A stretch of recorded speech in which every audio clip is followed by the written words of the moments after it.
សេសជាងទៅគឺបានការសហការចូលរួមពីវងល្ខោនព្រឹត្តិការណ៍នៃនគរសពវិជ្ជាជីវវិទ្យាផ្ទាល់តែម្ដងដែលក្នុងនោះយើងក៏បានឆ្លុះបញ្ចាំងអំពីសិល្បៈសង្គមបំបែបដែលជាក្បាច់បងគាត់ស្គាល់លក្ខណៈនៃសិល្បៈរបស់តម្រងនេះគឺពិសេសមែនទែនសម្រាប់អ្នកបាត់ដំបងដែលបង្ហាញអំពីលក្ខណៈទៅ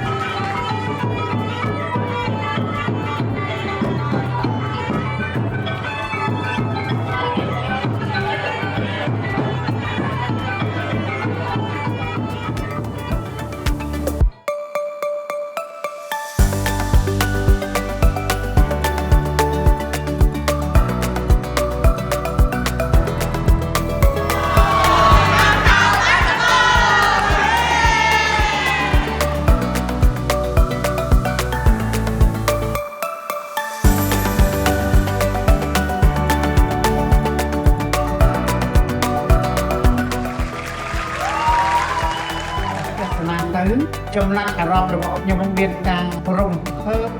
រោនេះវាលើសពីអ្វីដែលឲ្យមនុស្សគ្រប់គ្នាបានដឹងអំពីខេត្តបាត់ដំបង ចាប់អារម្មណ៍ដើម្បីទៅចង់បានរឿងសិល្បៈឆោតពីបាត់ដំបងយកមកសរស្ដាយត្រូវមករូបពេលនេះចូលបានក៏ដូចជាពួកចេះតែសិល្បៈសាគូ